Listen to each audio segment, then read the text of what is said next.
special episode this week of Birdie's Not BS, and I'm not going to say what I usually say because Cheyenne, I just don't want to see her face if I say those certain words. But this week, we got Boyd Summerhays joining us. Very excited to talk to Boyd about growing children in the game of golf.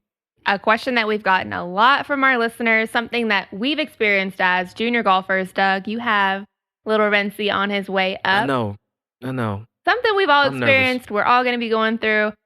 Boyd has done it in a remarkable way with all of his children playing at high levels. He obviously is the coach of Tony Finau, playing at the highest level. I'm excited for this conversation. I know. I just want to get all my questions out to Boyd. You know what I'm saying? Like, I want to know how he balances like tour life with like being a dad and then being a coach of phenomenal kids. I mean, those miles have got to be up there. I mean, both him and Tony, Boyd's son and Tony both played in the U.S. Open this year. Like, that's crazy. That's pretty cool. Let's no longer delay it. Let's get to it. Back at it again. I know Cheyenne hates when I say it, but today's special guest, Boyd Summerhays. I don't even know how you have time to sit down with us, Boyd. I know you just jumped straight off the tour, but welcome into Birdie's Not BS. Hey, I'm excited to be with you both. First of all, I'm a Boyd fan. I'm a Boyd Summerhays. I'm a whole Summerhays family fan. Like, you have had the most remarkable summer as probably a dad, an instructor, and a fan of the game. Talk a little bit about, you got Grace, you got C-Man, you got Preston winning U.S. Junior, winning Sonny Hanna, just all over the States. How are you managing life? Yeah, I mean, when I stopped playing and then I started coaching, things got pretty busy just on a coaching, side. And then as my kids started getting older and Preston really started falling in love with the game, things just kept getting busier and busier. But Grace was still a swimmer when she was younger. And then when she decided she wanted a little piece of that golf, it got even busier. And then C-Man's into it. So, yeah, my summers pretty much are spent traveling with the tour players I teach and then just basically following my kids, all the tournaments they go to. I really don't teach in the summer other than the tour players and my own kids. And, I teach a ton the other months, but we just spent plenty busy. Oh, it does. It really does. And the more that they've progressed in the game, their tournaments get longer and bigger, right? They used to be the 1 or 2 day junior events locally, and then it turns into national events or 3 and 4 days sometimes. And yeah, it's been crazy busy, but I've loved it. When I stopped playing and I started coaching, I love the game, but you just don't know where it's going to go. And then, fast forward 8, 9 years of coaching and to be coaching the players I do and then have my kids love the game so much and be doing some nice things in the game. Nice things is an understatement. That's an understatement of the year, Boyd. Your kids are doing unbelievable things in this game on a tournament level. What are the age ranges of your kids? You have 3 kids, all playing golf. What are the age ranges that they're playing right now? They're at? Yeah, Preston's my oldest. He's 18, just turned 18 in July. Grace is 16, and Cam is going to be 13 in another week. So wow. See, Boyd don't look old enough to have that old of kids. You know what I'm saying? Like, you probably still get your ID checked when you get beer. Like, you know what I'm saying? Me and my wife started young for sure. At the time, it was really hard having kids while I was traveling, trying to play the sport. I bet. But then we look back on it now and think, wow, we wouldn't have it any other way because, I do feel young, and I am able to probably work a little bit harder than maybe if I had my kids a little older. So you got to tell me, we want to talk to you a little bit about kind of coming up in golf and raising your kids in golf. But when you've got a last name like Summerhays in golf, I mean, you guys have decades of golf. Did your kids have any pressure on them to like want to kind of live up to the family name or play like you and your brother, even your pops? Like, how did that work out for Preston, Grace, and C? The reality of it is, if you look at it the right way, 90% of being from a golfing family is going to be positive, but there is that little added pressure or expectation. I tell my kids it's like 10% that could be negative if you look at it that way. I think even when my kids started playing junior golf, not only did they feel a pressure maybe because of some of the players that have last names of Summerhays that went before them, but also because I was their coach, they didn't want to let me down that way. But I think that was just something we talked about at a really young age, just saying, hey, the reality of it is, don't look at this as a negative. Don't look at it as pressure, but look at it as honestly advantage and experience, and that they actually, they have if they want to look at it the right way and have the right attitude about it, it's a big advantage, I think, to come up through, my uncle played on the Champions Tour. My grandfather was the head golf coach at the University of Utah. me and my brother played, and then we have so many other siblings that play college golf and some pro golf. My cousin Carrie played the LPGA Tour. At one point, I was playing the PGA Tour. My brother was on the Korn Ferry Tour. My uncle was on the Champions Tour, and my cousin was on the LPGA Tour. Wow! Damn. And that's really cool. And I take a lot of pride in that. And I think when I was growing up, I didn't realize how cool that was until my rookie year. Vijay Singh was, playing incredible golf at that time in 2004, my rookie year. And he came up to me and he said, "Hey," I'd never met him. I obviously watched him a ton, but he said, "Hey, Boyd, your uncle, I'm sure, is really proud of you." And a lot of times people thought that was my dad. And the fact that Vijay knew the whole family kind of history and all that, I think a lot of people, I've tried to treat people the right way, but I do think that because my uncle was a good guy on tour, he was known as a nice man, and, my brothers tried to carry himself the right way. It made it easier, for us being out there, that someone else had gone before us. And then I think with my kids, obviously they're getting to be out at tour events since they've been really young. Players have been so kind to them. They've loved on them. They've cared about trying to get them inside the ropes or let them feel the tour up close and personal. And I feel really blessed that they've been able to take advantage of some of that. Now, we get a lot of questions from our listeners about getting their children started in golf. And with your history in the game, you've been very competitive, your family's competitive, and you are on tour quite a lot. How did you go about raising your kids in golf and kind of keeping it fun and developing them? What was your strategy in kind of going about that? Yeah, that's a great question. And it's obviously near and dear to my heart because I see it I see family dynamics where the parents can be really helpful to their child, and I see the opposite too. I see where it's getting in the way of the child for sure and their performance. And so at the beginning, I always tell people it is only about having fun at the very beginning. Preston would come with me ever since I can remember. We have pictures of where he's 3 and 4 years old. He's got a cut down driver, a cut down putter, and a bag of bread, loaf of bread. He would feed the ducks. He'd ride in the cart. I'd let him drive, we'd eat there. That's awesome. We'd eat Key there. number one. Loaf of bread and a golf cart. That gets a kid hooked for life. And then as he showed that he did really love it, then I started to show him, things technique-wise, because golf is so hard. It's so technical. If a kid loves it, but then doesn't see progress in their game, they get really frustrated and they can kind of burn out and quit. And so I kind of like to say, the early years, you make it all about fun. Competitions, letting them play with their friends. Don't over-instruct them because no kid is going to love to hear what they're doing wrong nonstop. And I always tell parents, they're not supposed to be good when they're young.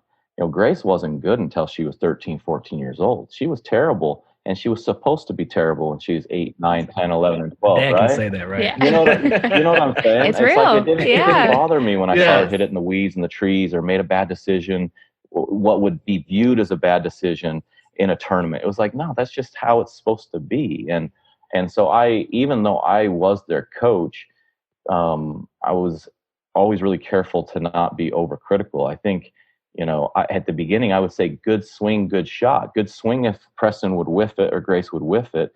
Good shot if they hit it. Now, those are the really early years, right? What do you call early, Boyd? Because everybody kind of has a different kind of definition. Are you saying early like 5, 6, 7? Or are you saying like 6, 7, 8? Like what's early? 5, 6, 7, 8. Preston, I let him play cross-handed when he was 6 and 7. He kind of didn't know how to hold it, and I was like fine with that. I just think parents can be a little bit, your kid, what he's shooting at 5, 6, 7, 8, 9, 10. I don't want to hurt anybody's feelings, but it doesn't matter. It just doesn't. And so, but when I knew that Preston loved it and he had the maturity, it wasn't just an age thing, it was a maturity thing, right? Like when he was 8 or 9 and 7, I could tell like, okay, he can kind of understand one thing at a time, but I did one thing at a time, not overcomplicate it. So first thing was his grip. And then I would just put his hands back on it correctly every time. And then he'd obviously want to move them. I'd put him back on the right time. And then once he had that down, we'd go to the next thing. And so what happened is he first loved the game. And then I tried to help him in a constructive way start to get good at the game, because when you're good at something, you end up loving it more, right? Love it. Yeah. Absolutely. And so that is the trick. I always say that.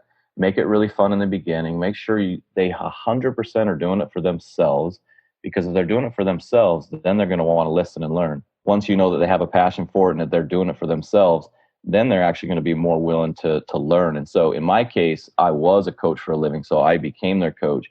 but I'd advise most parents to be the financial support, the emotional support, and get a coach that can do the coaching, because I don't really think it ever really works. I don't like to see a parent. That's my question too, Boyd. I don't love it. I just don't. It only works for me and my kids, because I had a dad that was a great dad. He coached me and Daniel, and he did a lot of great things, but he also made some mistakes. And so I could take the good things he did, and then I could take maybe some of the mistakes he made and how I viewed it, as a kid, because when I started helping Preston, I was still, 32. I was really young. I could still see it through a lens of, hey, how would it be to be the kid being talked to, but also be the person given the lesson. So I think in most cases, I love it when I see a parent that supports financially, emotionally, is there for the good rounds, bad rounds, and then just does trust and find them the best coach and team around them. That's my opinion.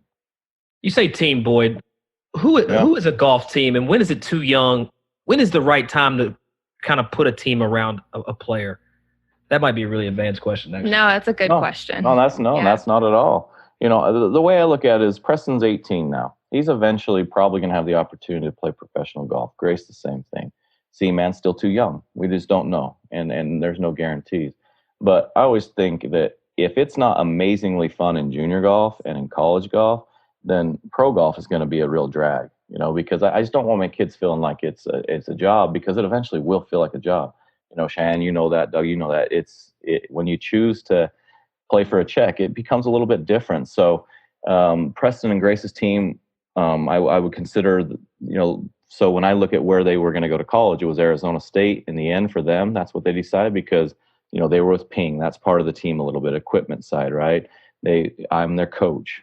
They get along great with their own siblings, but their mother. We're all here in town, and then they do have a personal trainer that they've been working out with for a few years, and so that would be the team. They don't have a sports psychologist. I went to plenty in my day, and I'm just training them. We have some really simple rules that I think allow someone to be pretty mentally tough if they follow some simple rules, and they've been able to do that. But I do worry sometimes when I see the new modern era of teaching is some kids too young have a massive team, and I just don't know how fun that can be, to be honest. But it's a lot of pressure on a kid to be almost living a professional life with a professional team, but you're still playing, junior golf events, and that's all sports events too. That's really all sports. The IMG Academyers, and they've got nutritionalists, coaches, they got masseuses, they got physios, and they 14. It's like, what the hell? It's a lot. What do you do with all that? Boy, how do you manage home life, golf life, tour life? Because Preston, Grace, Tony, your wife, you guys are in and out of this kind of lane of where family is, where it starts and stops. How do you manage that with the kids? Because if I recall, you had to go from to get to the U.S. Open, you crisscross, zigzag the United States. I tell my kids all the time, I love what I do. They love what they're doing. So yeah, it appears that I work hard, and it appears that they work hard, and they do, but we love what we do. And so golf is our life. We're committed to it, and it doesn't, as long as you're getting, we have 2 family vacations a year where we're not allowed golf. We go to Newport every year 2 times for 1 week, and we don't play any golf. And other than that, my kids are playing nonstop. They love it. They're always competing. I wouldn't say they're range rats. They'll get on the range if there's something to change technically, but both Preston and Grace, I think, had a good swing by the time they were 14. So they get on the course. They try to find the best training partners or competition they can. I'd encourage that. When you're talking about putting a team together, I think the one thing that parents lose sight of is that the best thing you can do for your kid is get your kid with the best player. Now, he's got to be a good kid, because you want to have him stay out of trouble. I take that super serious with my kids, but find someone that's better than your child, and your kid will get better. There's no doubt about it. Preston's never been the best. Now, he is the best at his amongst his peers. But when he was 10, he was playing against 12-year-olds. Then he had to fight to beat them. Then once that got easy, then we put him up against 14-year-olds. Then when that got easy, then he was playing amateur events. Then he started winning those. Then it was national amateur events, and it just kept going on and on. So he's never been the best. Yeah, there you go. And it was like, go play Tony. There you go. It was like, go play Tony. Go play Ben Herman. Like I love that you brought that up. When I was playing junior golf, I was always on the younger end of my age group, and I always moved up an age group so I could play against the older, better players. I wanted to ask how you did navigate that with your kids, because I've seen Grace at the US Open qualifiers, and Preston, like you said, is playing national and some pro events. How did you decide to navigate that, and what was the conversation that you had with your kids? Well, I think that's a great point. I remember introducing Grace to you at the U.S. Open qualifying because I want her to look up to really great people and people that hopefully she's going to be able to play against someday. And she had no chance of making that qualifying. I knew she didn't. She, there is always a chance, but she would have had to play perfect. But I've always had my kids trying for things well before I knew they were going to make it because they just were going to be able to play with players that did things better. They're going to get to see courses that they were eventually going to need to succeed on to accomplish the goals they wanted to accomplish. I guess my kids, we call it, seek the uncomfortable and then you become comfortable, right? So we're always putting them in those uncomfortable situations where by the time Preston's 18 and he's playing the hardest course in the world, Winged Foot, and he's playing in his first PGA Tour event, first major championship, he's pretty comfortable because his whole life we've been, putting him in, I was putting him in clinics I do for corporate outings when he was 10, 11, 12, and 13 years old, just kind of always getting them outside of their comfort zone. And one of the best ways to get a kid outside of their comfort zones is play against great competition, people that are better than you, courses that are probably too big for you. And you just learn what you got to do to take that next jump. What's up, everybody? This is Maribel Quesada-Smith, producer of Birdies Not BS. That means I'm in charge of making sure everything we create connects with our audience in a meaningful way. And if you have a business or brand, you probably get why that matters. I'm a producer and creative consultant who understands that your online presence should be working for your brand, not against your bottom line. So if you're ready to create online video and audio content in English or in Espanol that builds trust and turns your audience into loyal customers, go to maribelqs.com/ready and let's make something meaningful together. Now let's get back to Doug and Cheyenne. Boy, when you're teaching, and I know you run the gambit. You teach everybody from beginners to Brian Urlacher, who's beginner at the same time. My bad, Birdman. But my question is, playing good. My question is though, because I find it very fascinating. Your kids and they're meeting, various kids from the community all over the country, and you've got the hockey dad, golf dad, go beat balls, kid. Like you're gonna make it to the tour. You need to be like Preston or whatever they might say. My question is what are some of the worst things that you see? Because you have to see all of it, good, bad, and indifferent. So when you're talking about bringing kids up in the game of golf and keeping them in the game, there's going to be times where they're comparing themselves to others, where their kids, the parents are pushing them, et cetera, et cetera. What are kind of some of the do's and don'ts you see from that vantage? Well, I think right there, I think we call it you're always running your own race, right? Preston had his own journey. Grace came up behind him. She could have viewed it as pressure because she's Preston's little sister. Well, bless Cam's heart, if he wants to look at it the wrong way, he's coming behind Grace and Preston, right, and feeling that pressure. And so everyone's going to run their own race. Cam's going to probably be a good player later than when Grace and Preston are. I can just see that, just his size, and he's the younger age in the age groups, and that's fine with me. I think parents lose sight when they worry about stars and points. I didn't even know what a star was until a couple of years ago. Someone was asking why Preston and Grace were playing down at El Canto at a tournament or Dobson Ranch. Oh, I love that course. Yeah, it just didn't bother me. I'm like, what are you kidding? Are you talking? Yeah, I don't even know what you're talking about. My daughter's 14 at the time, 13, and Preston's 15, 16.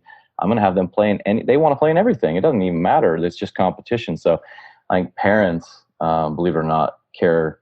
If the parent doesn't care about the stars and the points and the rankings, I always tell people, it's like, if you go to a good golf course, either a great golf course and you can shoot a good score, then a college coach will know you're good. Or you can go to an average course but play against great competition and compete, and they'll know you're good. I think a lot of parents, feel that when a college coach comes around, their kid's got to play good all the time. And that's not even a reality. Tour players don't play good all the time. So I think the best advice I could give to parents is to always try to take off the pressure. I grew up, neither of my parents played golf. They were supportive. They wanted me to love it and be out there because I loved it. And I didn't realize that there was this, bad type of golf parent until I went to college, and I had teammates who were afraid to call their parents after a bad round. And that's not something you ever want your children to have to go through. Yeah. I think a lot of parents kind of put their goals on their kids. Right. Like, I didn't make it to the tour, so now you got to. And if I would have known to do this and that, then I would have made it. So you're going to do it, and you're going to do it right. It's a lot of pressure. Yeah. The way I looked at it is my kids, are going to do something with their lives. Like, they're going to be passionate about something. It doesn't need to be golf, but I feel like if a parent has a child that actually invests a lot of their time and energy into the game, it's number one going to keep them away from doing a lot of the bad stuff that's out there. Like, I just didn't get in that much trouble growing up because I was always at the golf course. And so even if I wouldn't have made it, it still would have been a positive. And the people I met in the game of golf, I mean, a lot of my friends and business associates and deals, all from, people that I met on a golf course. So I think if a parent can have a perspective that, hey, literally there's probably zero chance your kid's going to make it to the tour. Let's just start there. Your kid isn't going to make it, right?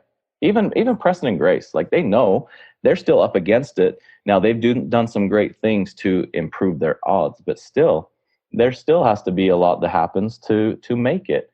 And so I think if a parent can just start with, that's not why we're doing this. We're doing it because golf, or any sport, if you do it the right way, it creates a work ethic that can last a lifetime, creates discipline. Golf is so up and down, it prepares you for life. I mean, nothing simulates, in my opinion, life more than golf, the ups and downs of it. Absolutely. So yes. I twist, just turns, curves. Yeah, I think if a parent can just see it for that, and I do this, like, and this is one suggestion: if my kids gave you their cell phone and you went through their cell phones, there hasn't been one round they've ever played in the last maybe 7-8 years where I don't send a text, and just basically it's always saying the same thing, the same message, but in a little different way. But I love you. I'm so proud of you and all your hard work.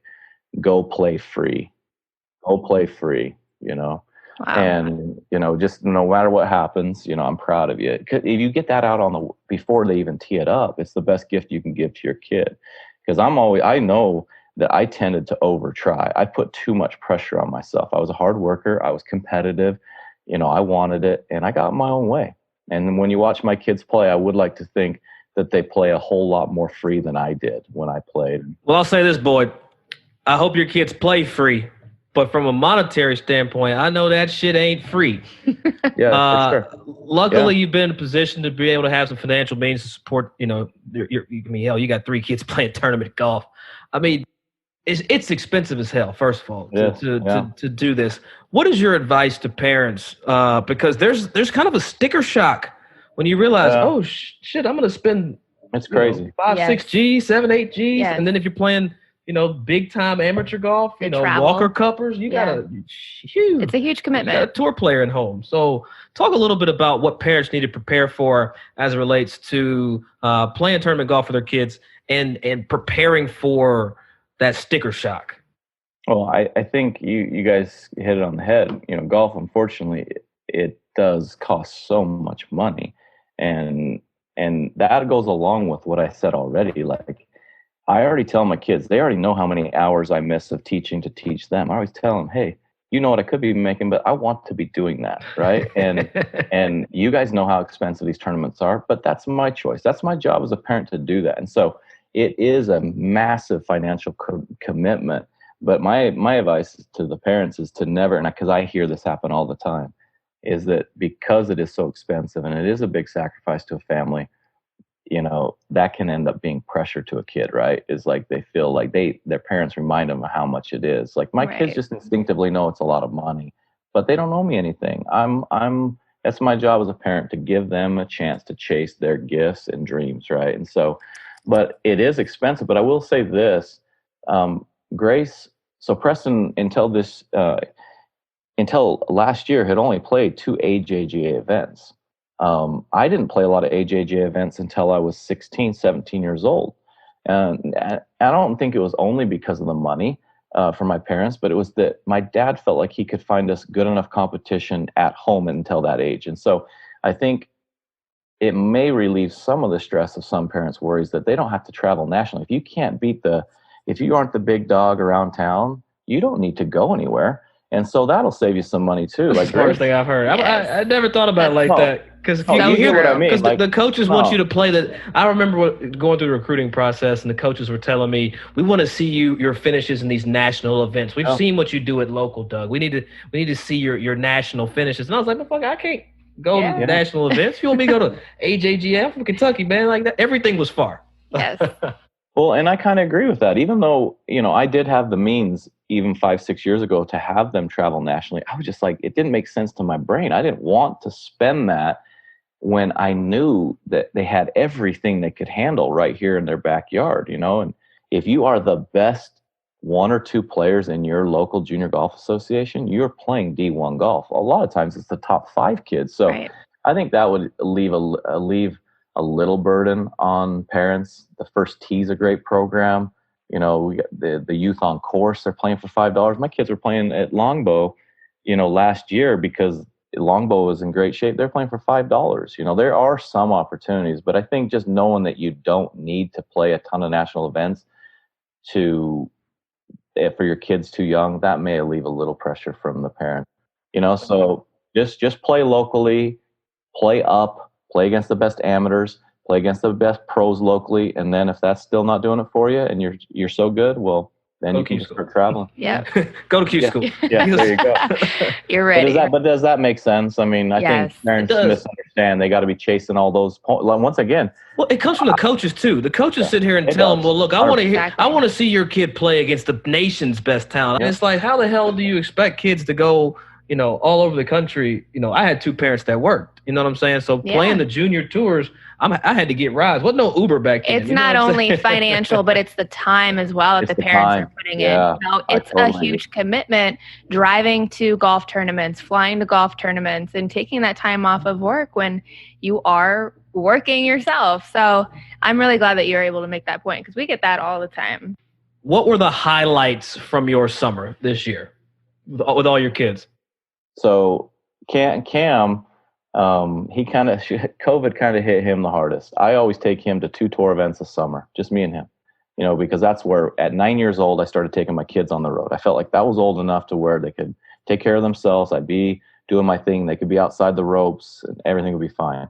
So Cam, caddying for anytime I'm caddying for my kids, it's usually my most favorite. So caddying for Cam in the Utah State Junior Am, he didn't win, but some of those conversations and the fact that he felt that was his goal is to win it, to be there with him during that was my favorite moment with him. Got crazy choked up with Grace winning the Utah Women's State Am. I was caddying for her 2 years ago when she lost on the 18th hole in the finals to become the youngest, Women's State Am winner. And she was busted. She's super competitive. She was really, disappointed. And this year she got to face the girl that beat her last year in the semifinals. She beat her on the final hole with a birdie, and then she beat the 4-time Utah State Am champ Kelsey Chugg, who also won the U.S. Pub Links 3 years ago in the finals. And I got emotional in the round. Like I had to catch myself when felt like she was going to win. And I'm not an emotional guy. I've trained myself to keep that out of it, right? And just do the caddying, do my thing, and just stay focused. And I got choked up with 2 holes to go. Yeah, I could feel like she was going to pull it out, and I was crying on the air. Wow, as a parent. Yeah, as a coach, it's fun to watch. But as a parent, to see it firsthand, that's got to be special. Yeah, because that for her is that, she doesn't view it this way, but she kind of is under Preston's shadow a little bit. And she's done some great things, but when she won and she did become the women's, youngest women's state amateur champ, like to me, that was a really special moment because I felt like that was her kind of coming out party, and it was her moment. It was all about her. And, I was super emotional. It gets me emotional thinking about it. And then Preston, the Sunny Hannah, I was there the first 2 days, and then Tony, I had to go teach some guys in Minnesota. And then Tony needed a favor, needed me a caddy. So I had my best buddy stay with Preston. So I get to see every shot my kids play during the summer, basically. I have someone with them, whether it's my wife or someone I have go out with them so they can film it. I can see it. I feel like I'm there. And I found out during the middle of the second round with Tony and Tommy Fleetwood, that he had won. And so I take my camera out and I'm like, P, because Dottie Pepper had told me he won, and I was like, he's the youngest ever. He beats Ricky Fowler's record, Colin Morikawa, and I'm getting emotional on the course, and I'm telling him congrats, and Tommy's like, here, he turned it to me, and he's telling him congrats, and Tony's telling him congrats on there, and we're sending it to him on the next wait on the tee, and it's like, those moments are crazy. But to me, my favorite moment with Preston was by far the U.S. Open. Just seeing how far he's come. He's won the U.S. Junior. He's won the Sonny Hanna. He's won 2 men's state amateur champs. But for him to be as comfortable as he was at the U.S. Open, for him to be as excited, and I could tell he can taste it. He can see it, where his game's at. And that was really emotional. At the Golf Channel and the USGA did a couple pieces where I couldn't hold back my emotion. I try to not be emotional. It just to see your son and how he's a good kid. He's a humble kid. When he loses, he's humble. When he wins, he's humble. And to see him on the biggest stage, arguably in golf, U.S. Open at Winged Foot, and doing his thing, and just all the years, when he started talking about it, because he got asked the same question, he's basically like, yeah, we've been on a golf course our whole lives together since he was 3 with that loaf of bread, cut down putter and driver, and then fast forward, we're at the U.S. Open, Winged Foot. Like I pinched myself for sure and thought, wow. It's not what I thought I was going to do. I always thought I was going to be a player my whole life. And then I was a coach. And then here I am caddying for my son at the U.S. Open. Like, it was surreal for sure. I have to say, I'm so impressed just with how you've been able to balance, obviously coaching on tour, raising your kids in the game, and just the success that you've had in all around in your life. It's very impressive. And it excites me to see your kids coming up, and sounds like they're very well balanced as well. Just their love for the game, their love for competition, and knowing that that's not it in life. Because like we've said, a lot of parents raise them to think that golf is it or that sport is it. But I just have to really give it a blessing because I'm just very impressed, and I'm so thankful that we were able to have you on the show. So hopefully some parents can take what you said to heart and help their own kids. Right, and thank you for the post, Boyd. I feel like it's like Boyd Golf Channel, Summerhays channel. Like I always tune in, and it's like I'll go down the rabbit's hole. Like I'll be like watching TV with my wife, and she's like, "Are you on Instagram?" I'm like, "No, I'm watching Preston. I'm watching Grace." And it's like I'll watch like 9 holes of golf on your social media. I appreciate that. Like it's dope. So thank you for all you do for the game and all the people and all the minds that you're helping to shape. Boy, how do people get a hold of you? Oh, just, they can look at my website, www.summerhaysgolf.com. I'm not really taking any other students on really, but I'm glad that you guys enjoy kind of what we do on social media. To me, it's just my journal. It's my journal. And occasionally throwing my kids on there because they want to play in front of people someday. I might as well have them playing in front of some people right now. But I think when you guys asked what my favorite moments were, I mean, those are specific moments, but like these matches we have on the daily basis and just being together and the travel, the road trips and all these jokes we're having with each other. I think that's what I'll remember the most about golf is that I do have those memories with me and my 7 siblings. Me and my little brother Daniel are so tight because of golf. And I would just encourage every family to just let golf make you closer as a family. Because when you see us on Instagram, I mean, Instagram can be different for everybody. It cannot be real, but you could come in and just watch us on a daily basis, and that's what it is. Like we just play golf together, and we have fun together, and we support each other.